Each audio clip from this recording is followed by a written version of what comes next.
محترم حاضرین جمعہ، خطبے کا ادب ہے کہ آپ کی نظر خطیب کے چہرے پر ہونی چاہیے. کوئی لمبا چوڑا لیکچر نہیں ہوگا.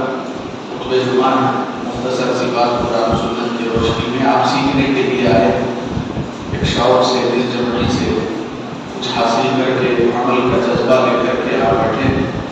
لہٰذا اس مناسبت سے جمعہ کے آداب کا لحاظ رکھیں. لوگ آتے رہیں گے، اپنی نمازیں پڑھتے رہیں گے، وہ ہوتا رہے گا. آپ اپنی عبادت کو جو ہے پوری توجہ اور اہتمام سے انجام دیں. سب سے پہلے میں اللہ رب العالمین کی حمد و ثنا بیان کرتا ہوں اور اللہ رب العالمین کا شکر گزار ہوں کہ اللہ تعالیٰ نے مجھے اور آپ کو مسلمان بنایا ہے، توفیق سے نوازا ہے. یہ اللہ تعالیٰ کا بڑا فضل اور احسان ہے مجھے اور آپ کی زندگی پر. درود و سلام ہو تمام نبیوں پر، تمام انبیاء و مرسلین پر، جنہوں نے اللہ کے پیغام کو اپنی اپنی امتوں تک، اپنی قوموں تک پہنچایا. بالخصوص میرے اور آپ کے نبی آخر الزمان کے جن کے بعد کوئی دوسرا نبی نہیں آئے گا قیامت تک، صلی اللہ علیہ وعلی آلہ وصحبہ اجمعین. محترم حاضرین جمعہ، آج کا جو خطبہ جمعہ ہے جس کا مرکزی عنوان ہے کہ ہم مسلمانوں کو، اسلام پر عمل کرنے والوں کو یہ واجب ہے کہ ہم غیروں کی مشابہت نہ کریں. اپنے عادات میں، اپنی حرکات میں، اپنے افعال میں، اپنی عبادتوں میں، اپنے بول چال میں، اپنے رہن سہن میں ہم غیروں کی مشابہت نہ کریں. اللہ تعالیٰ نے اسلام سے آپ کو نوازا ہے. اسلام کی اپنی ایک الگ پہچان ہے. اسلام اللہ تعالیٰ کا پسندیدہ دین. لہذا اسلام کے ماننے والے اور اسلام کی تعلیمات پر عمل کرنے والوں پر یہ واجب ہے. میں لفظ واجب کا استعمال کر رہا ہوں کہ جیسے نماز کا ادا کرنا واجب ہے اور مستطیع پر زکوٰۃ دینا واجب ہے، روزے رکھنا واجب ہے، فرض ہے، حج کرنا واجب اور فرض ہے، اسی طریقے سے مسلمان پر بھی یہ واجب ہے کہ وہ غیر مسلموں کی تقلید نہ کرے. یہ اسلام کے مبادیات میں سے، اسلام کے اصولوں میں سے اصل یہ بھی ہے کہ مسلمان وہ ہے کہ جو اپنے عادات میں اور عبادات میں غیر مسلموں کی مشابہت نہیں بلکہ مخالفت کرتا ہے. اور یہ اصل اسلام، یہ بنیادی قاعدہ ہے مسلمان ہونے کا. لیکن آپ دیکھ سکتے ہیں کہ چونکہ بر صغیر میں یا پھر جو خالص اسلامی ممالک ہیں جہاں پر صرف مسلمانوں کی تعداد ہے، کس طریقے سے مسلمان قوم غیر اقوام کے کلچر کو اور ان کے فیشن کو اپنا رہی ہے. ہر معاملے میں، چاہے وہ لباس کا معاملہ ہو، چاہے وہ بال رکھنے کا معاملہ ہو یا پھر داڑھی رکھنے کا معاملہ ہو، بلکہ حد تو یہ ہے کہ بات کرنے کا جو ایکسنٹ ہے تو اس میں بھی مسلمان ایسے ہو گئے ہیں کہ یہ غیروں ہی کی نقالی کر رہے ہیں، یہ غیروں ہی کی مشابہت کر رہے ہیں. ہونا تو یہ چاہیے تھا کہ اللہ نے ہم کو اسلام سے نوازا کہ ہماری تہذیب، اسلام کی تعلیمات، اسلام کے احکامات سے غیر متاثر ہوتے، لیکن اس کے برعکس ہوا. ہم مسلمان غیر مسلموں کے عادات، اطوار، رسم و رواج بلکہ ان کے شرکیات و بدعیات سے متاثر ہو گئے. ہمارا اثر ان پر پڑنا چاہیے تھا لیکن ان کا اثر ہماری زندگیوں پر پڑا. اور زمانے جدید میں اس کی ایک حقیقت یہ بھی رہی کہ جس طریقے سے آج ماحول ہے دنیا میں، جو ڈیز منائے جاتے ہیں، بالخصوص ہمارے ہندوستان کے اندر جو معاملہ ہے، یہ معصوم بچے، چھوٹے بچے، اسکولز میں پڑھنے والے یا ہمارے جو ینگسٹرز ہیں، نوجوان ہیں جو کالجز میں ہماری لڑکیاں پڑھ رہی ہیں، تو باضابطہ ہالیڈے رہتا ہے. غیر مسلموں کی عید آتی ہے، ان کا تہوار ہوتا ہے، کوئی اس طریقے کا اوکیشن رہتا ہے تو ایک ہالیڈے رہتا ہے. تو پھر اس کے بعد جس کو نہیں معلوم ہے اس کو بھی معلوم ہوتا ہے. بات صرف معلومات تک نہیں رہتی، فرینڈشپ سرکل ایسا رہتا ہے کہ یہ مسلمان مرد ہوتے ہوئے، مسلمان عورت ہوتے ہوئے، نوجوان لڑکے لڑکیاں اپنی دوستی نبھانے کے لیے ان کے تہواروں میں بھی شریک ہوتے ہیں، ان کو بدھائیاں دیتے ہیں، ان کو اور اس کو ٹالرنس کا نام دیتے ہیں. تو یہ چیز معاشرے کے اندر بہت عام ہو گئی ہے.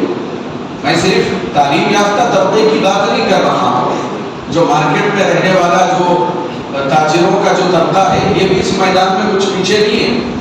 یہ بھی دیوالی کی مناسبت سے، گنیش کی مناسبت سے، یا جو بھی تہوار ہے وہ مناسبت سے ان کا چندہ دینا، مٹھائیاں لینا اور طرح طرح کے جو بھی چیزیں ہوتی ہیں، ضیافتیں، مہمان نوازیاں، ایک دوسرے کے گیسٹ بننا، یہ تمام چیزیں، پھول پہنانا، گل پوشی کرنا، یہ چیزیں معاشرے کے اندر بڑی عام ہو گئی ہے. اس کو کوئی معیوب بھی نہیں سمجھ رہا کہ بھئی ہم یہاں رہتے ہیں تو اس طریقے کا ریلیشن شپ تو جو ہے ہم کو اپنانا ہی پڑے گا اور ہم کو ایسا ہی کرنا پڑے گا.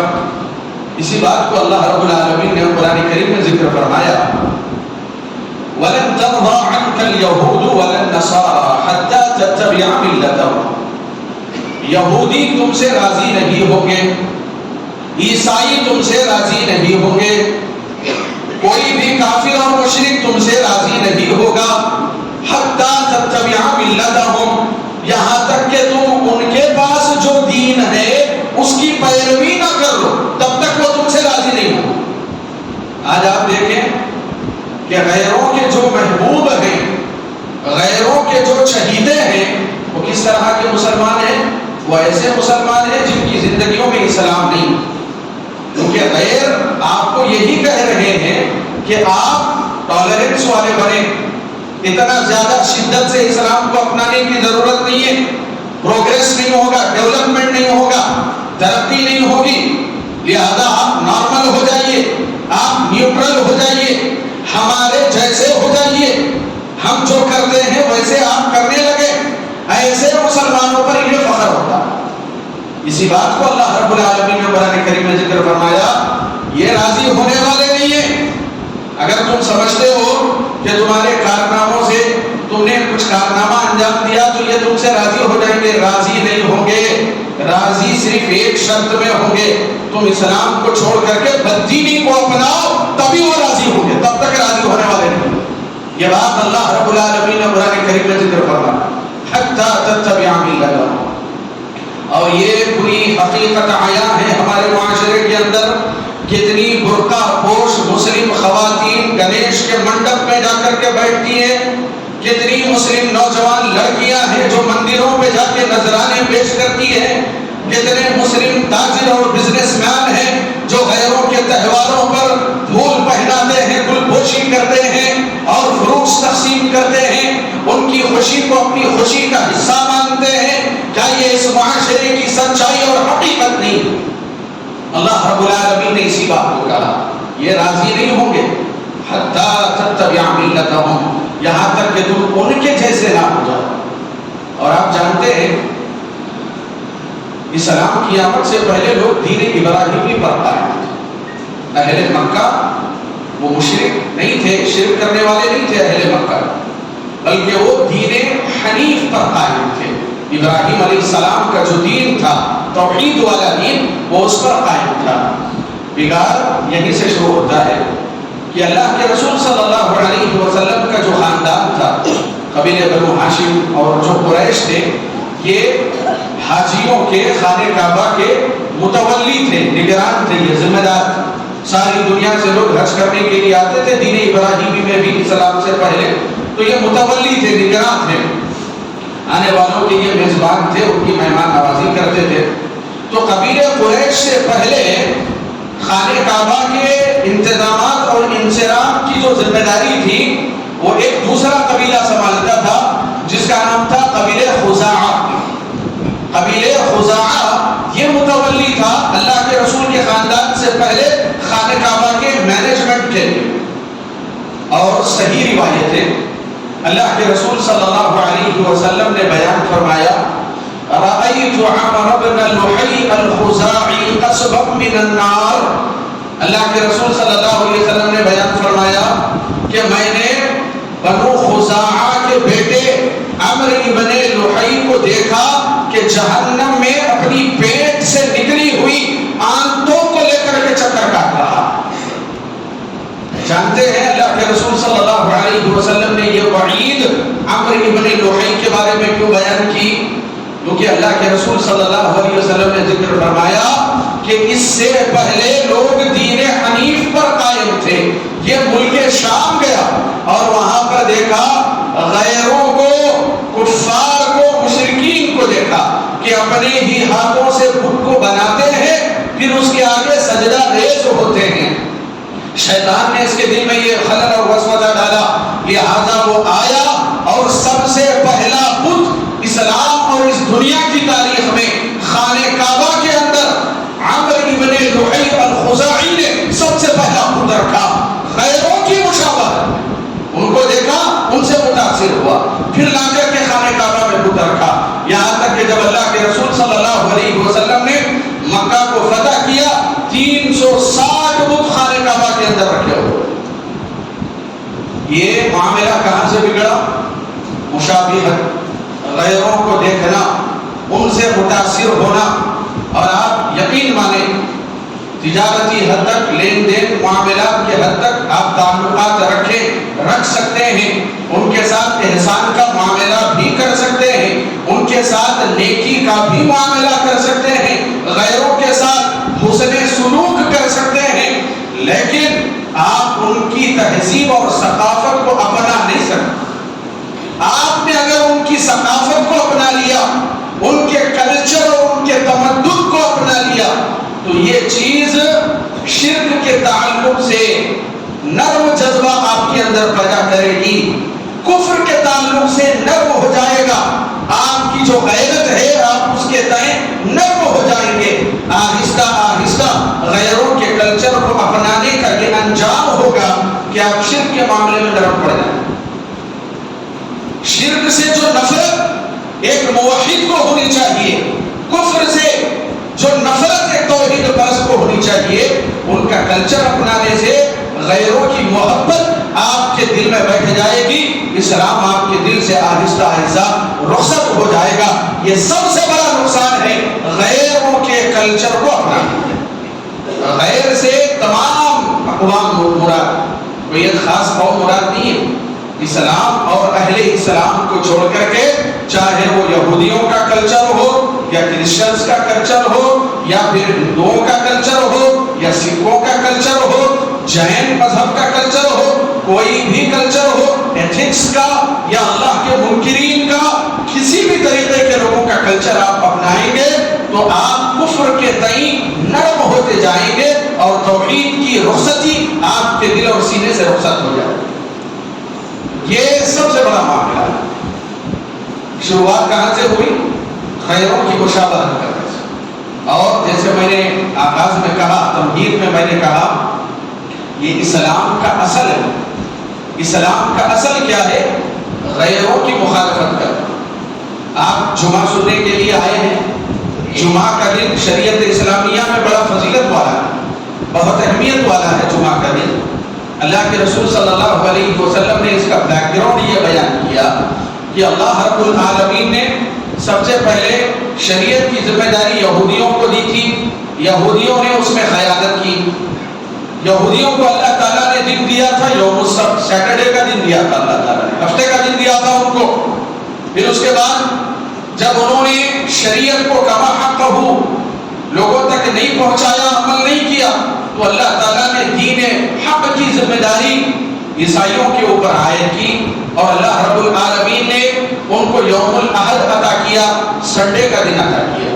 ٹھیک ہے, 2 دن ہو گئے, ہفتہ اور اتوار 2 دن ہو گئے. اس کے بعد اللہ کے رسول صلی اللہ علیہ وسلم نے کہا انہوں نے بھی دین کی ذمہ داری کو نہیں پہچانا, اس پر عمل نہیں کیا, تو اللہ رب العالمین نے مجھے بھیج کر کے امت محمدیہ کو ایک خصوصی دن سے نوازا. ان کی مخالفت میں, یہود و نصارہ کی مخالفت میں, اور اللہ نے ہم مسلمانوں کو جمعہ کا دن عطا کیا. یہ کیا ہے؟ یہ مخالفت ہے, یہ انکار ہے, یہ اصل اسلام ہے. یہاں تک کہ دن بھی وہ منتخب نہیں کیا گیا, دن کے معاملے میں بھی تفریق کی گئی. مسلمانوں تمہاری اپنی ایک الگ پہچان ہے. جس دن وہ کھیل کود کرتے ہیں, جس دن وہ عید مناتے ہیں, جس دن وہ خوش ہوتے ہیں, تمہیں اس دن خوش نہیں ہونا. اللہ نے تمہارے لیے جمعہ کا دن عید للمؤمنین بنایا ہے. اہل ایمان کی عید رکھی جمعہ کے دن تم اس دن خوش ہونا اور ان کی مخالفت کرنا۔ شریعت اسلامیہ نے ایسے خیال کیا، ایسے قاعدے ہم کو بتائے ہیں، ہر معاملے میں اللہ کے رسول نے غیروں کی مشابہت کو اصل اسلام قرار دیا۔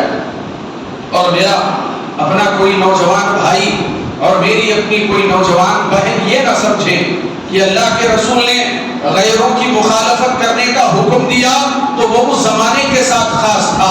قدیماً و حدیثا اللہ کے رسول نے جو حکم دے دیا وہ اس زمانے میں بھی تھا، اس زمانے میں بھی رہے گا۔ قیامت تک آپ کو غیروں کی مخالفت کرنا ہے، مشابہت نہیں کرنا۔ اللہ کے رسول صلی اللہ علیہ وسلم کا حکم یہ عام ہے، سب کے لیے ہے۔ اذان 5 وقت دی جاتی ہے، اس اذان کا پس منظر کیا ہے؟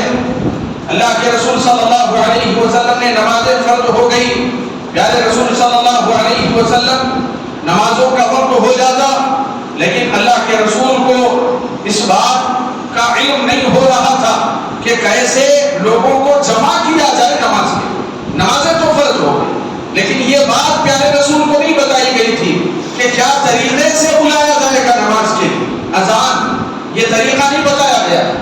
چنانچہ ایک صحابی ہے عبداللہ بن زید رضی اللہ عنہ، انہوں نے خواب دیکھا۔ وہ خواب انہوں نے اس وقت دیکھا جب اللہ کے رسول نے ایک مجلس شورا منعقد کی، ایک میٹنگ ہوئی، تمام صحابہ کو جمع کیا گیا اور مشورہ طلب کیا کہ لوگوں کو کیسے بلایا جائے، اذان کے نماز کے لیے کیسے بلایا جائے۔ تو ایک صحابی نے مشورہ دیا کہ اللہ کے رسول آگ جلائیں، روشن آگ جلائی جائے، نماز کا وقت ہوگا، لکڑیوں کو لگا کر کے آگ بھڑکاؤ۔ تو اللہ کے رسول صلی اللہ علیہ وسلم نے کہا کہ یہ مجوسیوں کا طریقہ ہے، مجوسی آگ کی پوجا کرتے ہیں، لہذا یہ طریقہ صحیح نہیں ہے، ہم اہل اسلام ان کی مخالفت کریں گے، ورنہ سملیرٹی ہو جائے گی، مشابہت ہو جائے گی، ایک جیسے ہو جائیں گے عبادت کے معاملے میں، کیونکہ وہ آگ کو سجدہ کرتے ہیں، اسی کو پاورفل مانتے ہیں۔ ایک صحابی نے کہا کہ اللہ کے رسول ایسا کرتے ہیں کہ بوق بجاتے ہیں، عربی زبان میں بوق کہتے ہیں، شبور، شبور کا معنی ہوتا ہے موسیقی کا ایک آلہ، کہ جب اس میں آواز دی جاتی ہے تو بہت زور سے آواز پہنچتی ہے۔ تو اللہ کے رسول صلی اللہ علیہ وسلم نے کہا کہ یہ تو یہودیوں کا طریقہ ہے، یہودی ایسے بلاتے ہیں، یہ بوق تو یہودی استعمال کرتے ہیں، یہ طبلہ، یہ باجا، یہ یہودیوں کا شیوا ہے، ہم نہیں کرنے والے ایسے۔ تو ایک صحابی نے کہا کہ اللہ کے رسول کیوں نہ جو ہے ایسا کرتے ہیں کہ ناقوس بجاتے ہیں۔ ناقوس کا مطلب ہوتا ہے جیسے مندروں میں گھنٹی ہوتی ہے، چرچ میں بھی بیل بجتی ہے، تو کہا کہ نماز کا وقت ہوگا تو بیل بجاتے ہیں، گھنٹی بجاتے ہیں۔ تو اللہ کے رسول صلی اللہ علیہ وسلم نے کہا کہ یہ تو اپنے گرجا گھروں میں عیسائی استعمال کرتے ہیں، ہم عیسائیوں کی بھی مشابہت نہیں کریں۔ سبحان اللہ۔ میٹنگ ختم ہو گئی، مجلس شورا میں کچھ طے ہی نہیں پایا، کیونکہ اللہ کے رسول صلی اللہ علیہ وسلم نے کہا ہم مسلمان ہیں، ہم یہود و نصارہ دنیا کی تمام قوموں کی مخالفت کریں گے۔ چنانچہ رات ہو گئی، عبداللہ ابن زید رضی اللہ عنہ نے خواب دیکھا۔ صبح پیارے رسول صلی اللہ علیہ وسلم کی خدمت میں پہنچے اور کہا کہ اللہ کے رسول ایک عجیب و غریب قسم کا خواب میں نے دیکھا ہے۔ پیارے رسول نے پوچھا کیا خواب دیکھا ہے؟ کہا کہ ایک شخص میرے خواب میں آیا اور اس نے مجھے کلمات سکھائے، اللہ اکبر، اللہ اکبر، اشہد ان لا الہ، اشہد ان لا الہ الا اللہ، اشہد ان محمد رسول اللہ، لا الہ الا اللہ تک اذان کے پورے کلمات، اقامت کے پورے کلمات، یہ دو مرتبہ کہنا، یہ شفا میں کہنا، یہ تاب میں کہنا، یہ جہد میں کہنا، یہ وتر میں کہنا، پورا سکھا کر کے چلے گئے اللہ کے رسول۔ پیارے رسول صلی اللہ علیہ وسلم کو معلوم ہو گیا خواب میں آنے والا وہ شخص جبرائیل علیہ السلام تھے، جس نے امت کو اذان کا یہ خوبصورت تحفہ دیا۔ چنانچہ صحابی کہتے ہیں عبداللہ ابن زید یہ مؤذن بن جاتے، لیکن ان کی طبیعت ناساز تھی۔ چنانچہ اللہ کے رسول صلی اللہ علیہ وسلم نے کہا بلال کو بلاؤ، بلال حبشی کی آواز بہت بلند ہے، تب اللہ اکبر کی صدائیں بلند۔ یہ اذان کا جو طریقہ ہے اسلام کے اندر کیسے رائج ہوا، غیروں کی مخالفت سے رائج ہوا۔ یہ پیغام میں آپ کو دینا چاہتا ہوں۔ ہر معاملے میں اللہ کے رسول صلی اللہ علیہ وسلم نے کہا کہ مسلمان غیروں کے جیسے نہیں ہو سکتا، غیروں کے کلچر کو نہیں اپنا سکتا۔ آج حیرت ہوتی ہے، تعجب ہوتا ہے کہ ہمارے نوجوان لڑکے لڑکیاں، ان کے بال، ان کے ناخن، ان کی آنکھیں، ان کے دانت، ان کا چہرہ، ان کا لباس سر تاپا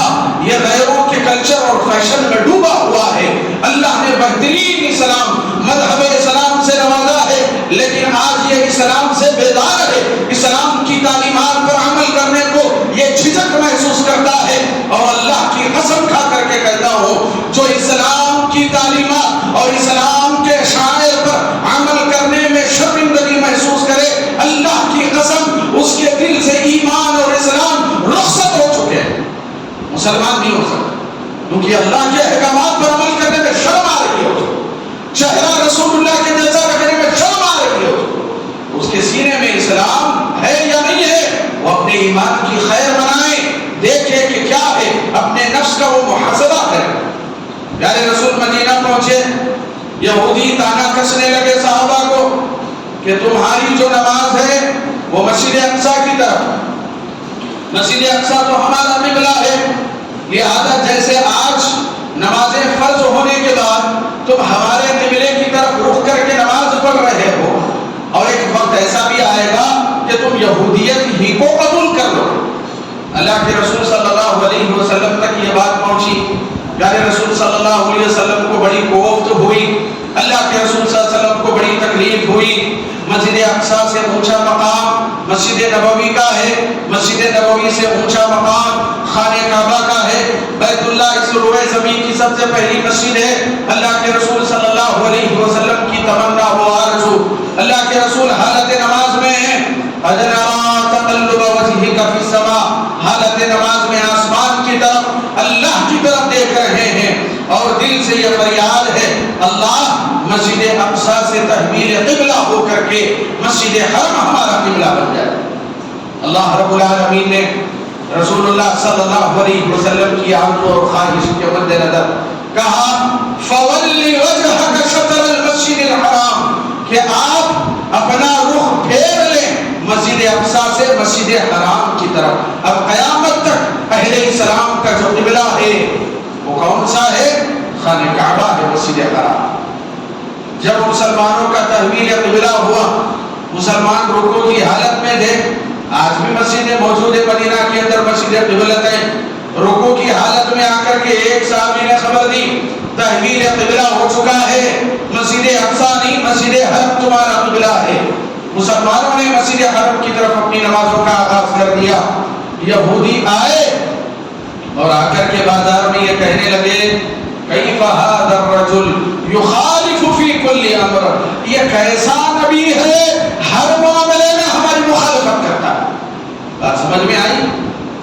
یہ کیسا نبی ہے ہر معاملے میں ہماری مخالفت کرتا ہے، یہاں تک کہ اللہ رب العالمین نے قبلہ تک بدل دیا، اور آپ اپنا حلیہ بھی نہیں بدل پا رہے، آپ کا حلیہ غیروں جیسا ہو گیا، آپ کا لباس غیروں جیسا ہو گیا ہے۔ اور یاد رکھیں، عمر بن خطاب رضی اللہ عنہ نے یہودیوں کو جلا وطن کیا۔ عمر بن خطاب عمر رضی اللہ عنہ نے یہودیوں کو جلا وطن کیا۔ جب پیارے رسول صلی اللہ علیہ وسلم کی وفات ہوئی تو اس وقت تک تو یہودی بڑی تعداد میں مدینہ کے اندر رہتے تھے، یمن میں، شام میں، آس پاس کے جو بھی جگہ تھی وہ نسلی یہودی وہاں پر رہا کرتے تھے۔ مدینہ میں بھی ان کی ایک بڑی تعداد تھی، بڑے خاندان اور قبیلے تھے، اور جیسے ہی حکومت کی باغ دور عمر بن خطاب رضی اللہ عنہ نے سنبھالی تو انہوں نے دیکھا کہ یہودی اپنے تہواروں، یہ موضوع اس لیے منتخب کیا گیا ہے کیونکہ یہ جو دن چل رہے ہیں یہ وہی دن چل رہے ہیں، بچوں کو چھٹیاں مل رہی ہیں تو بچے کہہ رہے ہیں کہ کرسمس ڈے ہے، پھر اور چھٹی ملے گی، ہیپی نیو ایئر رہے گا، سمجھے آپ بات؟ تو عمر رضی اللہ عنہ نے دیکھا کہ یہودیوں کو مدینہ سے نکالنا چاہیے۔ کیوں نکالنا چاہیے؟ ایک تو یہ کہ اللہ کے رسول صلی اللہ علیہ وسلم نے نصیحت کر دی تھی اخرجوا المشرکین من جزیرۃ العرب، جزیرے عرب سے مشرکین کو نکالو۔ یہود بھی اسی زمرے کے اندر شامل ہے، خصوصی حکم ملا تھا کہ یہودیوں کو مدینہ سے نکال دو، یہ بڑی بدمعاش قوم ہے، یہ دغاباز قوم ہے۔ چنانچہ عمر رضی اللہ عنہ نے صحابہ سے مشورہ کیا اور یہودیوں کو جلا وطن کر دیا، وہاں سے انہیں بھگا دیا، ٹھیک ہے، خیبر کے مقام پر تھے وہاں سے بھی ان کو ہٹا دیا۔ آپ جانتے ہیں اہل علم نے اس کا ایک سبب یہ ذکر کیا کہ اس وجہ سے ہٹایا کیونکہ مدینہ میں جب یہودی آباد تھے تو اپنے تہواروں کو مناتے تھے۔ بڑی اہم بات بتانے جا رہا ہوں، تو وہ اپنے تہواروں کو بڑے زور و شور سے مدینہ میں منعقد کرتے تھے، مناتے تھے، جو بھی ان کے ایونٹس ہوتے تھے۔ مسلمانوں کے جو معصوم بچے، اب آپ دیکھیں، مسلمانوں کے جو معصوم بچے ہیں یا مسلمانوں کی جو عورتیں ہیں عورتوں کا اور بچوں کا مزاج کیا ہوتا ہے؟ انٹرٹینمنٹ کا مزاج۔ اللہ رب العالمین نے ان کے طبیعت میں وہ چیز رکھی ہے، ان کو کھانے کے لیے چاہیے، گھومنے کے لیے چاہیے، سیر سپاٹا چاہیے ان کو۔ تو یہ چیز مسلمانوں کی نسل اور ان کی عورتوں پر اثر انداز ہوگی، کیونکہ یہودی تہوار مدینہ میں مناتے ہیں، خیبر کے مقام میں مناتے ہیں، کہا کہ ان کو یہاں سے فرق ہو سکتا ہے، کیونکہ مسلمانوں کے بچے غیروں کو دیکھیں گے تو اس سلسلے میں، ان تہواروں کے سلسلے میں ایک نرم کیفیت ان کے دلوں میں آتا ہے۔ یہ سب سے بڑا بنیادی سبب شیخ الاسلام امام ابن تیمیہ رحمہ اللہ نے ذکر کیا کہ عمر رضی اللہ عنہ نے محض اس وجہ سے نکالا تھا کہ مسلمانوں کی نسل، مسلمانوں کی عورتیں یہ غیروں کے کلچر اور ان کی ثقافت بالخصوص یہودیوں کے کلچر سے متاثر نہ، کیونکہ آپ جانتے ہیں واحد ایک اسلام، دین اسلام ایسا مذہب ہے کہ جہاں پر خوشی کے موقع پر بھی شراب نہیں پی جاتی، خوشی کے موقع پر ناچا نہیں جاتا، خوشی کے موقع پر ننگا ناچ نہیں کیا جاتا۔ دین اسلام پاکیزہ دین ہے۔ عید کے موقع پر اللہ کے آگے سر جھکایا ہے، نماز پڑھی جاتی ہے اللہ کے لیے۔ اور دیکھو آپ دوسرے قوموں کے تہوار، یہ ناچتے ہیں، یہ گاتے ہیں، یہ منشیات کا استعمال کرتے، یہ حرام خوری کرتے ہیں، لہذا کہا کہ اس کا غلط اثر مسلمانوں کی نسلوں پر پڑے گا، انہیں فوراً یہاں سے ہو سکتا۔ کیا کیا بتاؤں آپ، کیا کیا کتنی مثالیں، موضوع بڑا لمبا ہے، ہزار مثالیں ملیں گی آپ کو۔ یہاں تک کہ ذبح کرنے کا جو طریقہ ہے، جانور کو جو آپ ذبح کرتے ہیں، صحابہ نے پوچھا اللہ کے رسول کیسے ذبح کریں؟ مان ہر دب، اللہ کے رسول صلی اللہ علیہ وسلم نے کہا کہ ذبح کرتے وقت آپ کے پاس جو اوزار ہے، آپ کے پاس جو بھی چیزیں دھاری دار ہونی چاہیے جس سے اس کا خون نکل جائے، جانور کا ذبیحہ کا خون نکل جائے، ویسا بھی کہا غیروں کے اندر پٹک کر کے وہ اس کا مرڈر کر دیتے، ایک طریقے سے ذبح تو نہیں بول سکتے، اس کو چھت پہ سے گر گیا اس کو کھا لیا کاٹ کر کے، دو جانوروں نے آپس میں مار لیا اس کو کاٹ کر کے جو ہے کھا لیا، ان کے پاس حلال کا کوئی تصور نہیں تھا۔ یہاں تک کہ اللہ کے رسول صلی اللہ علیہ وسلم نے کہا کہ آپ ناخن سے جانور کو ذبح نہ کریں، کیونکہ لِأَنَّهَا مُدَ الْحَبَشَةِ، حبشہ کے کافر ان کے ناخن بڑے بڑے ہوتے ہیں، وہ جانور کو ناخن سے مار کر کے اس کو ویسے ہی اس کی جان لے لیتے ہیں، اس کا گوشت کھا جاتے ہیں۔ اللہ کے رسول نے کہا ذبح کے سلسلے میں بھی تمہیں اسلامی تعلیمات کو اپنانا ہے، تمہیں غیروں کی مشابہت نہیں کرنا۔ بے شمار مثالیں ہیں، بے شمار مثالیں ہیں۔ اللہ رب العالمین سے دعا کرتا ہوں کہ اللہ رب العالمین ہم تمام مسلمانوں کو، بالخصوص ہمارے نوجوان بھائیوں کو، ہماری نوجوان بہنوں کو غیر مسلموں کے تہواروں میں شریک ہونے، اس میں خوشیاں منانے، ان کی مشابہت کرنے، ان کے آداب کو اپنانے، ان کے طور طریقے کو اپنانے، ان کی چال بال شکل و صورت کو اپنانے سے اللہ ہمیں محفوظ رکھے۔ آمین یا رب العالمین۔ السلام علیکم ورحمۃ اللہ۔